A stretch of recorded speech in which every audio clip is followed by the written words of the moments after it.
Welcome to Coffee and Books channel. In this video we will present the summary of The Mist by Stephen King. David Drayton is a commercial artist who lives in a small town in Maine with his wife Steph and their son Billy. The Draytons live on the side of a lake outside of the town. When a severe storm brings down trees and cuts off the power to the houses, David decides to go into the town of Bridgeton for supplies. He takes his son Billy and his neighbor Brent. In recent years, David and Brent have been involved in a legal dispute about the property line, but David puts aside their differences given the nature of the emergency. Before he leaves, he notices a strange mist crossing the lake and wonders whether it has anything to do with the local military base, where the military works on something called Project Arrowhead. Brent, David, and Billy reach Bridgeton. They enter the busy supermarket, which is using a generator for power. They join the line with their supplies. As they wait, the crowd notices a strange mist descending on the town outside. Soon, visibility is reduced to zero. A man runs into the store and claims that his friend disappeared into the mist. The people inside the store shut the doors and agree to wait until the mist has passed. David discovers that the generator's exhaust is blocked. He hatches a plan with a group of men to dislodge the blockage. Though David is worried about venturing out into the mist, a young bag boy named Norm volunteers to complete the task. Before Norm can dislodge the blockage, giant tentacles grab hold of him and drag him into the mist. David is appalled. He tries to convince the other people trapped in the supermarket about what happened to Norm, but they do not believe him.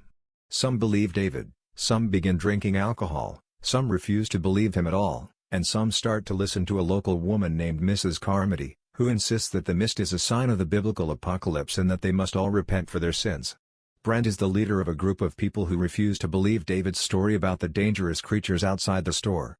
He eventually leads a group of people outside, but they are killed quickly. The rest of the shoppers accept the existence of dangers in the mist and begin to barricade the front of the shop. They make weapons from mops and tennis rackets. A woman named Amanda Humphreys has a gun given to her for protection by her husband. Ollie Weeks, the store's assistant manager and a practiced marksman, agrees to take responsibility for the weapon. That night, small insect-like creatures and larger bird-like creatures congregate outside the store. Some creatures manage to gain entry, killing a man, but they are dispatched, and the storefront holes are patched up. The mood inside the store becomes more desperate. More people turn to alcohol while others begin to believe Mrs. Carmody's apocalyptic ramblings about blood sacrifices. David gives Billy to Mrs. Tormund to watch while he tries to plan. He goes into an office with Amanda, where they have a brief and passionless affair. David thinks about Steph throughout, knowing that Amanda is also thinking about someone else. David Drayton and a few other survivors decide to leave the safety of the supermarket and travel through the mist to a nearby pharmacy to collect much-needed medical supplies. The trip is extremely dangerous, as the mist hides deadly creatures, and the group moves cautiously while hearing unsettling sounds around them. Inside the pharmacy, they discover that it has already been overrun by the monsters. The building is covered in thick, sticky webs, and several bodies are found wrapped and suspended. They got attacked by big spiders coming out of the mist. The group narrowly escapes back to the supermarket, deeply shaken. The expedition proves that the mist has completely destroyed the outside world and that the creatures are spreading rapidly, eliminating any remaining hope that normal life or quick rescue still exists. David and Ollie decide that they need to leave the supermarket. They plan to escape in the early hours of the morning, taking whatever supplies and allies they can find. When the time arrives for them to leave, Mrs. Carmody and her followers block their exit.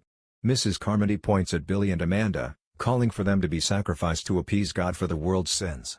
Ollie shoots Mrs. Carmody, and, in the confusion, David and his allies run to his car.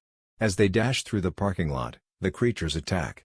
Ollie and others are killed, but David, Billy, Amanda, and a middle-aged schoolteacher named Mrs. Rippler reach the car. David gathers the gun from the ground and then drives out of the parking lot, away from the people still huddled in the supermarket. David drives along the roads to his house but finds the route blocked by a fallen tree. He suspects Steph is dead but retains a fleeting hope that she somehow managed to lock herself inside. Driving away, passing abandoned cars and terrifying creatures that appear out of the mist, they try to find some semblance of civilization.